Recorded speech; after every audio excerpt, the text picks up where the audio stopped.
गलातियों का पहला अध्याय पौलुस द्वारा बावनी में अंताकिया पर्वत से लिखा गया था। सुसमाचार। हम सुसमाचार को कैसे विकृत कर सकते हैं? शापित। पौलुस ने 2 बार शाप और 2 बार यहूदी धर्म का उल्लेख किया। इस अध्याय में प्रेरित पौलुस को यह संदेश मिला था कि गलातिया के लोग यहूदी व्यवस्था को रखकर अपने शरीर को नियंत्रित करने की कोशिश कर रहे थे। कल्पना कीजिए कि आप गलातिया के एक चर्च में एक आदमी हैं जिसका पौलुस के पत्र के आने से एक दिन पहले खतना हुआ था। आप बहुत खुश नहीं होंगे क्योंकि वे वही करने की कोशिश कर रहे थे जो यहूदी धर्म के तहत धर्मांतरित लोग करने की कोशिश कर रहे थे। आप जानते हैं, पवित्र होना, या आप जानते हैं, अपने शरीर को नियंत्रित करना। वे आध्यात्मिक और शारीरिक खतरे में थे। पौलुस ने उन्हें इस्राएल के निर्देशों का पालन करने से रोकने के लिए जल्दबाजी में गलातियों को पत्र लिखा, जैसे खतना करवाना, जो कि मसीह की देह के लिए निर्देश नहीं है। तो आइए देखें कि मसीह के सुसमाचार को किस प्रकार विकृत किया जा सकता है। यहाँ मसीह का सुसमाचार है। मैं उस सुसमाचार की घोषणा करता हूँ जिसके द्वारा तुम उद्धार पाते हो, कि पवित्र शास्त्र के अनुसार यीशु मसीह हमारे पापों के लिए मरा और गाड़ा गया, और पवित्र शास्त्र के अनुसार तीसरे दिन जी भी उठा। प्रथम कुरिन्थियों 15 अध्याय का 1 से 4। अतः पौलुस सुसमाचार की घोषणा करता है कि हम मसीह के क्रूस पर चढ़ने पर विश्वास करके कैसे बचाए जा सकते हैं। वह हमारे पापों और रहस्यों के लिए भी मरा, फिर उसे उसी कब्र में दफना दिया गया और फिर 3 दिन बाद वह पुनः जीवित हो गया। यदि हम मसीह के पूर्ण किए गए कार्य में कुछ भी जोड़ते हैं तो हम सुसमाचार को विकृत करते हैं और बचाए जाने के अयोग्य हो जाते हैं, क्योंकि पौलुस ने रोमियो के 4 अध्याय में कहा कि पवित्र शास्त्र क्या कहता है। अब्राहम ने परमेश्वर पर विश्वास किया और यह उसके लिए धार्मिकता गिना गया। अतः अब्राहम ने जो कुछ किया वह परमेश्वर पर विश्वास करना था, और तब उसका विश्वास उसके लिए धार्मिकता गिना गया। अब जो काम करता है उसका प्रतिफल अनुग्रह नहीं परंतु कर्ज गिना जाता है। रोमियो 4:4। इसी प्रकार जो लोग परिश्रम करते हैं वे परमेश्वर के निकट धर्मी ठहरें तो उनका प्रतिफल अनुग्रह से नहीं परंतु कर्तव्य से गिना जाएगा। फिर यदि वे, आप जानते हैं, धार्मिक बनने के लिए काम भी करते तो भी वे अनुग्रह से बचाए नहीं जाते, लेकिन परमेश्वर उनका कुछ एहसानमंद होगा। लेकिन वे कौन हैं जो बच गए हैं? परंतु जो काम नहीं करता वरन भक्तिहीन के धर्मी ठहराने वाले पर विश्वास करता है, उसका विश्वास उसके लिए धार्मिकता गिना जाता है। रोमियो 4:5। अतः यदि कोई केवल यह विश्वास करता है कि पुत्र ने क्या किया है, तो क्योंकि परमेश्वर अधर्मियों को भी धर्मी ठहराता है, ये स्वीकार करता है कि वे अधर्मी हैं, तो उनका विश्वास धार्मिकता के लिए गिना जाता है। तब हम परमेश्वर के पुत्र की धार्मिकता प्राप्त करते हैं। और क्योंकि पौलुस रोमियो 4:14 में आगे कहता है कि यदि व्यवस्था वाले वारिस हों तो अंतर्निहित धार्मिकता के कारण विश्वास व्यर्थ हो जाता है और प्रतिज्ञा भी निष्फल हो जाती है। इसलिए रोमियो 4:14 में पौलुस कहता है कि यदि आप व्यवस्था का पालन करने के द्वारा धार्मिकता प्राप्त कर सकते हैं तो आपको विश्वास रखने की आवश्यकता नहीं है। और तब मसीह की धार्मिकता का वादा किया गया है, कोई प्रभाव नहीं। ठीक है, लेकिन समस्या ये थी कि हम व्यवस्था का पालन नहीं कर सके। और हम देखेंगे कि यदि हम अपने पापों के लिए मसीह की मृत्यु, दफनाए जाने और पुनरुत्थान में कुछ भी जोड़ते हैं तो हम कह रहे हैं कि मसीह ने जो किया वह पर्याप्त नहीं था, और पिता का मानना है कि उसके बेटे ने जो किया वह पर्याप्त था। बाइबल का परमेश्वर वह नहीं है जो हम सोचते हैं कि वह है, वह है जो वह कहता है कि वह है। तो जब हम यहाँ हैं तो आइए हम अपनी बाइबल को सरल रूप में देखें। अतः संपूर्ण बाइबल हमारे लिए है, परंतु संपूर्ण बाइबल हमारे लिए या हमारे बारे में नहीं है। बाइबल का ज्यादातर भाग राजा और पृथ्वी पर उसके राज्य के बारे में है। अतः हमारे पास लाल पृष्ठ और नीले पृष्ठ हैं। नीले पृष्ठ मसीह के शरीर के हैं जो स्वर्ग में रहेंगे, और लाल पृष्ठ उन विश्वासियों के लिए हैं जो मसीह के साथ पृथ्वी पर रहेंगे। तो बाइबल में 2 प्रकार के निर्देश हैं, तो आइए हम उन पर गौर करें। ठीक है, तो अतीत में, जो बाइबल की पुस्तकों के क्रम का अनुसरण करता है, उत्पत्ति 2 से 9 तक इसराइल के लिए भविष्यवाणी है, और फिर आने वाले युगों में इब्रानियों से प्रकाशित वाक्य तक इसराइल के लिए और अधिक भविष्यवाणियां होंगी। लेकिन अब ये पृष्ठ जो मध्य की ओर हैं, ये सब रोमियो के अध्याय 13 से शुरू होते हैं। फिलेमोन तक के सभी अध्याय पौलुस से शुरू होते हैं। यह मसीह के शरीर का रहस्य है जो स्वर्ग में रहेगा, और इसीलिए ये पृष्ठ नीले रंग में हैं, क्योंकि बाइबल में निर्देशों के 2 सेट हैं। और जब मैं अपनी आइसक्रीम बनाने वाली मशीन पर काम करूंगी तो मैं उन निर्देशों का पालन नहीं करूंगी जो मेरे पति अपनी लॉन घास काटने वाली मशीन के लिए इस्तेमाल करते हैं। इसलिए हम पतरस को पौलुस ग्रेस के साथ नहीं मिला सकते, क्योंकि हमें आदेश दिया गया है कि तुम अपने आप को परमेश्वर के लिए स्वीकृत दिखाने के लिए अध्ययन करो, एक ऐसा कार्यकर्ता जिसे शर्मिंदा होने की आवश्यकता नहीं है, जो सत्य के वचन को सही ढंग से विभाजित करता है। 2 तीमुथियुस 2:15। अतः बाइबल में सब कुछ सत्य है, परंतु हमें उस सत्य को अलग करना होगा जो रहस्य के रूप में हमारा है। स्वर्ग में कौन रहेगा जिन्हें मसीह का शरीर कहा गया है? बाइबल के बाकी हिस्सों से उन लोगों के लिए जो पृथ्वी पर रहेंगे। तो इस तरह हम सही ढंग से विभाजन करते हैं। तो चलिए अपना अध्याय शुरू करते हैं। पौलुस की ओर से, जो न तो मनुष्यों की ओर से और न मनुष्य के द्वारा, परंतु यीशु मसीह और परमेश्वर पिता की ओर से प्रेरित है, जिसने उसे मरे हुओं में से जिलाया। अतः पौलुस के सभी 13 पत्रों में पहला नाम है, और वह एक प्रेरित है, और उसे किसी मनुष्य या पुरुष द्वारा प्रेरित नहीं बनाया गया। बल्कि यीशु मसीह और परमेश्वर पिता द्वारा, जिन्होंने यीशु मसीह को और उन सभी भाइयों को जो मेरे साथ हैं, मृतकों में से जिलाया, गलातिया की कलीसियाओं में भेजा। इसलिए पौलुस तुरंत मसीह के सुसमाचार की स्पष्ट घोषणा करना शुरू कर देता है। और वह इस पहले अध्याय में ऐसा करने जा रहा है। अतः पौलुस लिख रहा है कि उसके साथ जो लोग हैं वे अंताकिया में हैं। अतः वह अंताकिया से गलातिया की कलीसियाओं को लिख रहा है, जो पिसिदिया के अंताकिया, इकुनियुम, लुस्त्रा और दिर्बे नगरों में हैं। ये शहर एशिया माइनर के मध्य में हैं, जो आधुनिक तुर्की है, तथा सीरिया में अंताकिया के बीच में हैं, जहां से पौलुस लिख रहे हैं।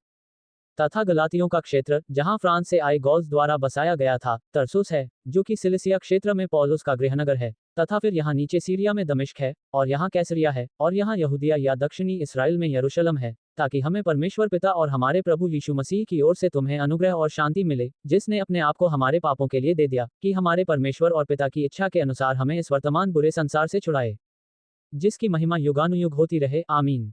अतः परमेश्वर अनुग्रह के वितरण के दौरान अनुग्रह और शांति प्रदान कर सकता है, क्योंकि उसके पुत्र ने कलवरी पर अपने लहू से सारी मानवता के पापों का भुगतान करने की शर्तों को पूरी तरह से पूरा किया है, क्योंकि उसने अपने आप को हमारे पापों के लिए दे दिया, ताकि वह हमें इस वर्तमान बुरे संसार से छुड़ा सके। हम इसके बारे में थोड़ा और विस्तार से बात करेंगे, और यह पिता की इच्छा थी या पिता की योजना थी कि उसका बेटा ऐसा करेगा, और इसलिए उन दोनों की सदा सर्वदा महिमा हो। आमीन।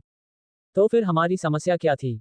इसलिए जैसा एक मनुष्य के द्वारा पाप जगत में आया, और पाप के द्वारा मृत्यु आई, और इस रीति से मृत्यु सब मनुष्यों में फैल गई, इसलिए कि सब ने पाप किया। रोमियो 5:12। इसलिए मानव जाति असहाय और निराश थी, क्योंकि एक मनुष्य अर्थात आदम के पाप के कारण मृत्यु और पाप का स्वभाव सभी मनुष्यों में फैल गया।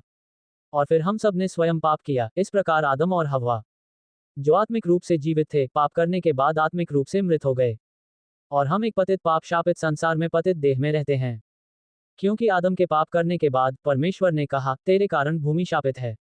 उत्पत्ति 3:17। अतः पतित शरीर में कोई भी व्यक्ति पाप के अधीन है, क्योंकि परमेश्वर इस पृथ्वी को शैतान के लिए, जो आदम के पाप करने के बाद इस संसार का परमेश्वर बन गया था, या पतित मनुष्य के लिए आदिम अवस्था में नहीं छोड़ने वाला था, लेकिन निराश लोगों के लिए आशा है, और वह है मसीह ने जो किया है उस पर विश्वास करना। क्योंकि जब हम ऐसा करते हैं तो एक अद्भुत कार्य संपन्न होता है। जब हम विश्वास करते हैं कि मसीह हमारे पापों के लिए मरा, दफनाया गया और फिर से जी उठा, तो वह हमारे पाप ले लेता है, और हम उसकी आत्मा, उसकी धार्मिकता प्राप्त करते हैं, और आत्मिक रूप से जीवित हो जाते हैं। उसका जीवन, इसलिए वह हमारे पाप ले लेता है और हमें उसका जीवन मिलता है। उसकी आत्मा हम में है और हम आत्मिक रूप से जीवित हैं, और इसे विश्वास के द्वारा धर्मी ठहराया जाना कहा जाता है। इसलिए परमेश्वर किसी भी ऐसे व्यक्ति को धर्मी घोषित कर सकता है जिसके पास परमेश्वर के पुत्र की आत्मा है। ठीक है, अब आइए हम देखें कि पौलुस को कब बचाया गया था और वह कैसे बचाया गया था। पौलुस को अनुग्रह के द्वारा विशिष्ट रूप से बचाया गया था, जबकि राज्य के सुसमाचार का अभी भी प्रचार किया जा रहा था। परंतु पौलुस राज्य के सुसमाचार से नहीं बचा, वह अनुग्रह के द्वारा बचाया गया था, क्योंकि प्रेरितों के 7वें अध्याय में स्तिफनुस को पत्थरवाह किए जाने के बाद, जो कि पवित्र आत्मा की निंदा थी, शाऊल ने यही किया था। और शाऊल अब भी प्रभु के चेलों को धमकाने और मार डालने की धुन में था, और महायाजक के पास गया। प्रेरितों के काम 9:1। इसलिए पौलुस ने पतरस की टोली को सताया और उसे घसीट कर ले गया, और पतरस का समूह छोटा झुंड है, लेकिन मसीह के मरने के 1 साल बाद वह वापस लौटा और एक नया मंत्रालय शुरू किया। प्रेरितों के काम 9 में जो भविष्यवाणी की गई थी, और तारसुस के शाऊल को बचाया गया था।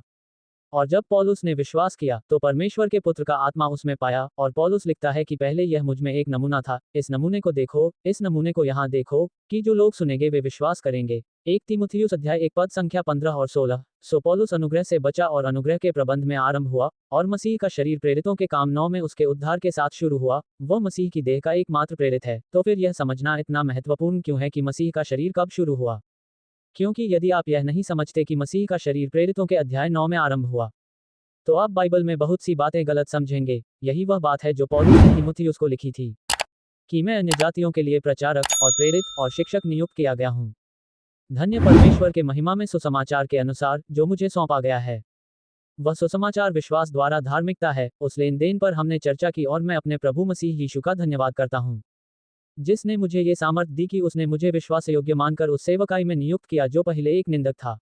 अतः पौलुस निंदक था, क्योंकि उसने स्तिफनुस को पत्थरवाह करने में भाग लिया था, जो पवित्र आत्मा से परिपूर्ण था और सताने वाला तथा हानि पहुंचाने वाला था। सो वह पतरस के छोटे झुंड को सताने लगा, और वह दुष्ट था। उसने उनमें से बहुतों के विरुद्ध मत दिया ताकि उन्हें मृत्यु दंड दिया जाए। परंतु मुझ पर दया हुई, क्योंकि मैंने अविश्वास में अज्ञानतापूर्वक ऐसा किया था। पौलुस नहीं जानता था कि वह अर्थात छोटा झुंड वास्तव में सच्चे मसीहा की आराधना कर रहा था। उसने सोचा कि वे एक धोखेबाज की पूजा कर रहे हैं और हमारे प्रभु यीशु का अनुग्रह विश्वास और प्रेम के साथ जो मसीह यीशु में है बहुतायत से है। ये बात सच और हर प्रकार से मानने योग्य है कि मसीह यीशु पापियों का उद्धार करने के लिए जगत में आया, तो यह आप जानते हैं परमेश्वर की योजना थी जिसका मैं प्रमुख हूँ। सो पौलुस मुख्य पापी है जो पहले बचाया गया, तो भी मुझ पर इसलिए दया हुई कि यीशु मसीह मुझ में पहले होकर सब प्रकार की पीड़ा दिखाए कि जो लोग उस पर अनंत जीवन के लिए विश्वास करेंगे उनके लिए मैं एक आदर्श बनूं। प्रथम तीमुथियुस 1:11-16। अतः पौलुस मसीह की देह में आने वाला पहला व्यक्ति है। यीशु मसीह पापियों के साथ धैर्य रख रहा है ताकि वे विश्वास करें और पौलुस को अपना आदर्श माने और अनंत जीवन पाएं। आइए आगे बढ़ते हैं। मुझे आश्चर्य होता है कि जिसने तुम्हें मसीह के अनुग्रह में बुलाया था उससे तुम इतनी जल्दी फिरकर और ही प्रकार के सुसमाचार की ओर झुकने लगे, जो दूसरा सुसमाचार है ही नहीं, परंतु कुछ ऐसे हैं जो तुम्हें घबरा देते हैं और मसीह के सुसमाचार को बिगाड़ना चाहते हैं। अतः जैसा कि हमने पहले बताया, हम सुसमाचार को विकृत कर देते हैं जब हम इसमें कर्मों को जोड़ देते हैं, और जो लोग उन्हें परेशान कर रहे हैं वे यहूदीवादी हैं जिन्होंने मसीह के व्यवस्थागत बदलाव रहस्य के आरंभ या प्रेरित पौलुस को नहीं पहचाना और वे एक मिश्रित सुसमाचार का प्रचार कर रहे हैं। पौलुस कहता है कि मसीह के सुसमाचार को विकृत करें, लेकिन हालांकि हम पौलुस भी हैं जो कि वह भजन है जिससे वे इतनी जल्दी दूर हो गए हैं, जिसने उन्हें बुलाया और उन्हें गलातिया में सुसमाचार दिया। लेकिन अगर हम या स्वर्ग से एक स्वर्गदूत, यहाँ तक कि स्वर्ग से एक दूत भी जो हमने तुम्हारे लिए प्रचार किया है, उसके अलावा कोई अन्य सुसमाचार का प्रचार करते हैं, उसे शापित होने दे। जैसा कि हमने पहले कहा था, मैं तो यही कहता हूँ। अब फिर यदि कोई उस सुसमाचार को छोड़ जो तुमने ग्रहण किया है कोई और सुसमाचार तुम्हें सुनाता है तो शापित हो। अब क्या मैं मनुष्यों को या परमेश्वर को समझाता हूँ या मनुष्यों को प्रसन्न करना चाहता हूँ? क्योंकि यदि मैं अब भी मनुष्यों को प्रसन्न करना चाहता तो ऐसा न करता। मुझे मसीह का सेवक नहीं बनना चाहिए। अतः यदि पौलुस ने सुसमाचार में कार्यों को जोड़ दिया तो वह मनुष्यों को तो प्रसन्न कर सकता था परंतु मसीह को प्रसन्न नहीं कर सकता था। पौलुस कहते हैं, मैं यहाँ मसीह के लिए बोलने आया हूँ, मनुष्यों के लिए नहीं, मनुष्यों को प्रसन्न करने वाले के लिए नहीं, बल्कि मसीह के सेवक के लिए। तो आइए देखें कि अब तक हमने क्या सीखा है। पौलुस हमारा परमेश्वर द्वारा नियुक्त प्रेरित है। मसीह ने अपने आप को हमारे पापों के लिए दे दिया और पिता ने उसे मृतकों में से जिलाया, क्योंकि पिता की इच्छा है कि वह विश्वासियों को इस वर्तमान बुरे संसार से छुड़ाए। ये दुष्ट विश्व व्यवस्था अधिकांशतः शैतान द्वारा सशक्त पापियों द्वारा संचालित है। विश्वासी संसार में हैं, परंतु इस संसार के नहीं हैं। मसीह शीघ्र ही हमें हमारे स्वर्गीय घर में पहुंचा देगा और हमें पूरी तरह से संसार से बाहर ले जाएगा। अतः हम इस संसार के नहीं हैं, क्योंकि हमारे अंदर परमेश्वर के पुत्र की आत्मा है, और यदि हम पौलुस के निर्देशों का पालन करें तो परमेश्वर के पास हमारे लिए सही तरीके से जीवन जीने के लिए एक पूर्ण विजय कार्यक्रम है। पौलुस को आश्चर्य होता है कि गलातियों के लोग तुरंत ही दूसरे सुसमाचार के झांसे में आ जाते हैं, जो कि दूसरा सुसमाचार नहीं है, बल्कि आप जानते हैं यह उसका सुसमाचार है। मसीह का सुसमाचार है जिसे व्यवस्था को इसमें जोड़कर विकृत कर दिया गया है, क्योंकि व्यवस्था और अनुग्रह आपस में मिल नहीं सकते। अतः जब हम सुसमाचार में कार्यों को जोड़ते हैं तो हम सुसमाचार को विकृत कर देते हैं। यदि हम मसीह के पूर्ण कार्य में अपना कोई कार्य जोड़ते हैं तो हम सुसमाचार को विकृत कर देते हैं। शापित का अर्थ है सभा से बाहर निकाला जाना। इसलिए सभा झूठी शिक्षा से प्रभावित नहीं होती। इसलिए पौलुस 2 बार कहता है वह शापित हो। इसलिए इन यहूदीवादियों को सभा से बाहर निकाल दिया जाना चाहिए, क्योंकि वे अपनी झूठी शिक्षा से मसीह की देह को प्रभावित कर रहे हैं। प्रेरितों के अध्याय 15 में यरूशलेम सम्मेलन के बाद प्रेरित पौलुस ही एकमात्र वैध सुसमाचार था और है जो आत्मा को बचाता है। आज हम केवल मसीह पर विश्वास करने के द्वारा ही धर्मी ठहराए जाते हैं और किसी भी चीज के द्वारा नहीं। प्रेरित पौलुस गलातियों से निराश है, क्योंकि मसीह ने हमारे लिए व्यवस्था को पूरी तरह से निभाया और हमें अपनी प्रतिज्ञात आत्मा देने के लिए मर गया। लेकिन वे कानून को बनाए रखना चाहते हैं, विश्वास से चलने के बजाय। कई विश्वासियों को आश्चर्य होता है जब उन्हें पता चलता है कि वे शेड के बाद भी पाप करते हैं। शरीर को बचाया नहीं जा सका और उसे सुधारा नहीं जा सकता। इसे क्रूस पर चढ़ाकर अपमानित किया जाना चाहिए। शैतान मसीह के शरीर को परमेश्वर की सेवा करने में असमर्थ बनाने की कोशिश कर रहा था। चलिए आगे बढ़ते हैं। मैं एक बार फिर यही कहना चाहता हूं कि यदि हम यीशु के पूर्ण किए गए कार्य में अपने कार्य की एक बूंद भी जोड़ दें तो हम सुसमाचार को विकृत कर देते हैं और परमेश्वर का अपमान करते हैं। अब गलातियों की पत्री में यह मुख्य पद है कि अब्राहम की आशीषें यीशु मसीह के द्वारा अन्य जातियों पर भी आएं और हम विश्वास के द्वारा प्रतिज्ञा की हुई आत्मा को प्राप्त करें। गलातियों 3:14। अतः हम विश्वास के द्वारा आत्मा की प्रतिज्ञा प्राप्त करते हैं और यही अब्राहम की आशीष थी। लेकिन मैं आपको प्रमाणित करता हूं कि यह अध्याय 1 से जारी है। परंतु हे भाइयों, मैं तुम्हें सच सच बताता हूं कि जो सुसमाचार मैंने सुनाया वह मनुष्य का नहीं है, क्योंकि वह मुझे न तो किसी मनुष्य की ओर से मिला और न किसी मनुष्य की ओर से सिखाया गया, पर यीशु मसीह के प्रकाश के द्वारा मिला। इस प्रकार पौलुस को यीशु मसीह के प्रकाशन द्वारा सुसमाचार और रहस्य प्राप्त हुआ।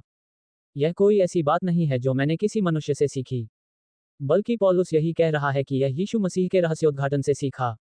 ये पौलुस के लिए प्रत्यक्ष प्रकाशन था, क्योंकि तुमने यहूदी धर्म में मेरे पूर्वकाल के व्यवहार के विषय में सुना है। मैंने किस प्रकार परमेश्वर की कलीसिया को अत्यधिक सताया और उसे बर्बाद किया।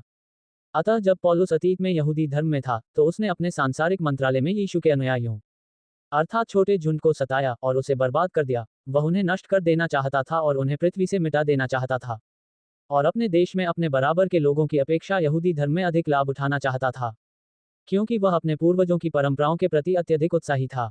इस प्रकार पौलुस ने यहूदी धर्म में अपने देश के अपने समकक्षों से अधिक लाभ उठाया, और वह पूर्वजों की परंपराओं के प्रति अत्यधिक उत्साही था। इसलिए उसने पद और आर्थिक रूप से लाभ कमाया, और वह पूर्वजों की परंपराओं के प्रति उत्साही था, जिसे यहूदी नेता, धार्मिक नेता परमेश्वर के वचन के शीर्ष पर रखते थे।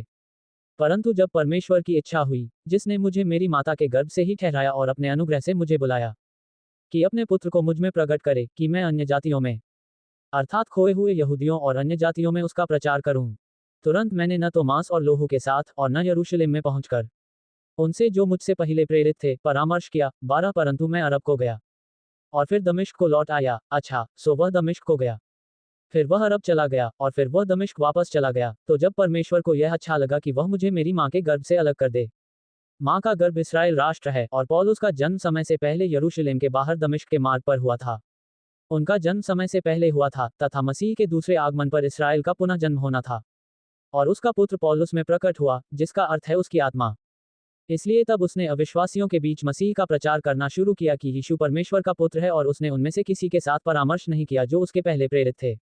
12 लेकिन वह दमिश्क और फिर अरब के साथ अरब में चला गया। और पौलुस ने गलातियों 4:25 में बताया कि सिनाई पर्वत अरब में है, और फिर वह दमिश्क वापस चला गया। फिर 3 वर्ष के बाद मैं पतरस से मिलने यरूशलेम गया और उसके पास 15 दिन तक रहा। सो पौलुस 3 वर्ष के बाद यरूशलेम गया, और उसे दमिश्क छोड़ने पर मजबूर किया गया, और वह पतरस के यहाँ 15 दिन तक रहा। परंतु अन्य प्रेरितों ने प्रभु के भाई याकूब को छोड़कर एक नन को बचा हुआ देखा। सो उसने प्रभु के भाई याकूब को देखा, जो यरूशलेम में एक प्राचीन था। अब जो बातें मैं तुम्हें लिखता हूँ, देखो, परमेश्वर को साक्षी करके झूठ नहीं बोलता। पौलुस अपनी पृथक विशिष्ट सेवकाई का बचाव करता है, क्योंकि वह मसीह की एक देह का एक प्रेरित है। तो आइए देखें कि हमने अब तक क्या सीखा है। अतः पौलुस रहस्य के प्रकाशन के अनुसार यीशु का प्रचार कर रहा है, क्योंकि वह रोमियो 16:25 में लिखता है कि अब जो तुम्हें मेरे सुसमाचार के अनुसार स्थापित करने में समर्थ है, वह इसे विश्वास के द्वारा औचित्य मेरा सुसमाचार कहता है, क्योंकि मसीह ने इसे पौलुस को दिया था, और रहस्य के प्रकाशन के अनुसार यीशु मसीह का उपदेश, जिसे संसार के आरंभ से गुप्त रखा गया था। रोमियो 16:25। अतः ये तथ्य कि मसीह अनुग्रह के प्रबंध के दौरान स्वर्ग में रहने के लिए लोगों के एक अन्य समूह को बचाने जा रहा था, जिसे मसीह की देह कहा जाता है, एक रहस्य था जिसे उसने पौलुस को बताया था। मसीह ने मनुष्य की पाप की समस्या का समाधान बताने के लिए पौलुस को बचाने तक प्रतीक्षा की। इसलिए जब हम विश्वास से धर्मी ठहरे, तो अपने प्रभु यीशु मसीह के द्वारा परमेश्वर के साथ मेल रखें। रोमियो 5:1। एकमात्र धर्म जिसे ईश्वर ने शुरू किया था, यहूदी धर्म, बिगड़कर यहूदी धर्म बन गया। पौलुस। फिर शाऊल ने पतरस के समूह को सताया, वह उनका नाश करना चाहता था, परंतु परमेश्वर ने उसे बचा लिया और अपने पुत्र अर्थात अपनी आत्मा को मुझ में प्रकट किया। स्वर्ग जाने के लिए हमें उसकी आत्मा की आवश्यकता है। परमेश्वर ने पौलुस को उन 12 लोगों से अलग रखा। आइए गलातियों के पहले अध्याय का समापन करें। इसके बाद मैं सीरिया और किलिकिया के क्षेत्र में आया। सो जब वह पतरस को छोड़कर सीरिया और किलिकिया के प्रदेश में आया, किलिकिया वह स्थान है जहां उनका गृहनगर तरसुस है, और जो आस्था के कारण अज्ञात था यहूदिया की कलीसियाओं पर जो मसीह में थी। अतः यहूदिया, दक्षिणी इसराइल की कलीसियाओं को वह नहीं देख पाया, क्योंकि अब वह सीरिया और किलिकिया में है, परंतु उन्होंने केवल यही सुना था कि जो हमें पहले सताता था, वही अब उसी विश्वास का प्रचार करता है जिसे उसने पहले नाश किया था, और उन्होंने मेरे द्वारा परमेश्वर की महिमा की। इसलिए यहूदी विश्वासी बचे हुए लोगों ने परमेश्वर की महिमा की, क्योंकि उसका और उनके सबसे बुरे शत्रु का उद्धार हो गया था। इसलिए परमेश्वर मुझ में था, पौलुस के पास परमेश्वर मुझ में था, उसके पास परमेश्वर के पुत्र की आत्मा थी। तो फिर पौलुस रोमियो 16 में क्यों लिखता है कि एंद्रुनिकुस और यूनियास को, जो मुझसे पहले मसीह में थे, नमस्कार, क्योंकि वे छोटे झुंड के विश्वासी थे जो पौलुस और परमेश्वर की सहायता कर रहे थे।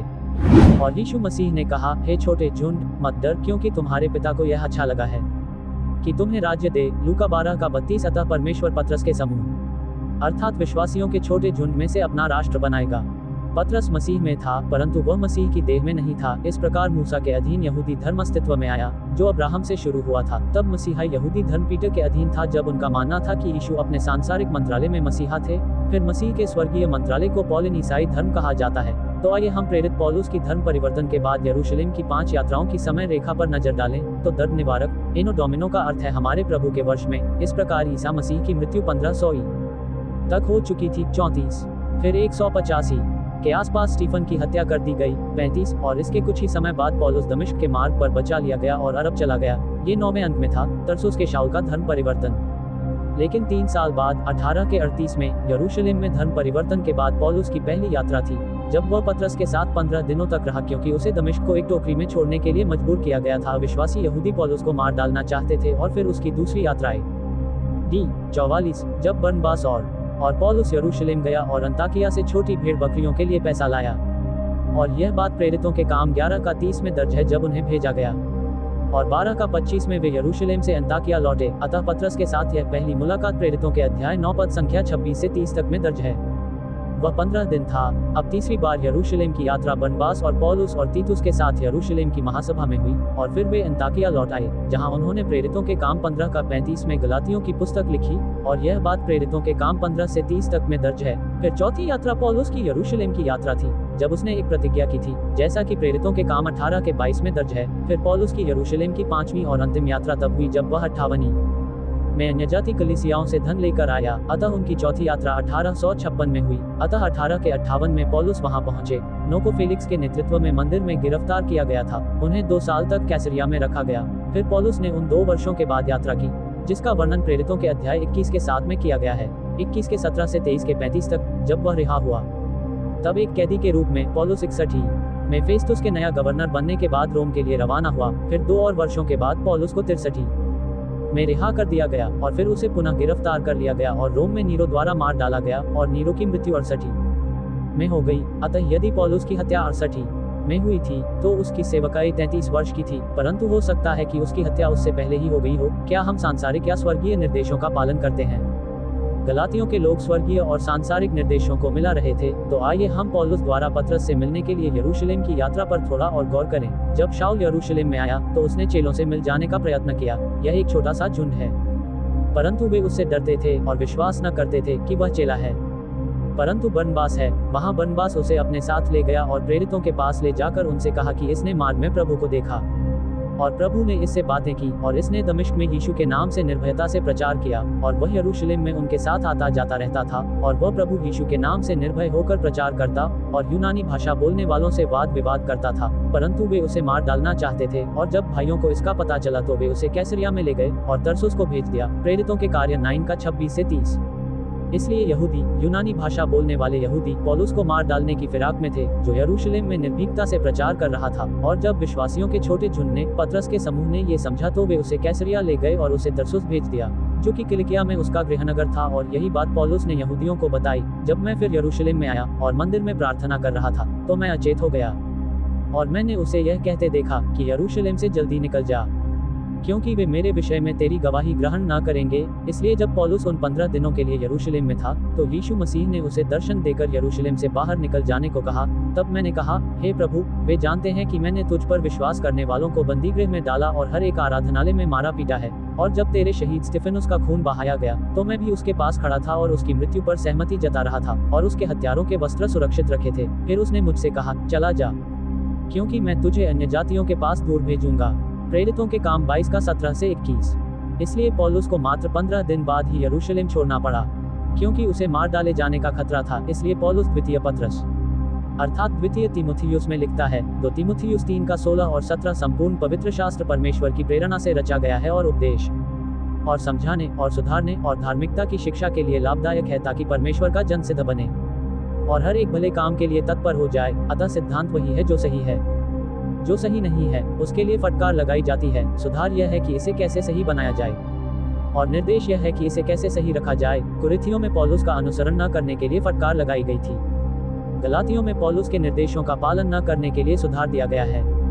अतः गलातियों का पत्र पौलुस द्वारा लिखा गया पहला पत्र था, लेकिन पौलुस इसका अनुसरण करता है। आप जानते हैं, पवित्र शास्त्र का कैनन इस आदेश का पालन करता है, क्योंकि रोमियो मसीह के शरीर के लिए आधारभूत सिद्धांत है। अतः ये धर्मशास्त्र के कैनन में प्रथम स्थान पर है। परंतु यद्यपि संपूर्ण पवित्र शास्त्र परमेश्वर की प्रेरणा से दिया गया है और हमारे लिए लाभदायक है, फिर भी इसका सही ढंग से विभाजन किया जाना चाहिए। हमें सत्य के वचन को सही ढंग से विभाजित करना होगा ताकि उससे लाभ मिल सके। तो यहाँ कुछ किताबें हैं जो आपकी मदद कर सकती हैं। कैसे बचा जाए? काले और सफेद या रंगीन में सरल बनाया गया परमेश्वर का रहस्य, सत्य के वचन को सही ढंग से कैसे विभाजित किया जाए।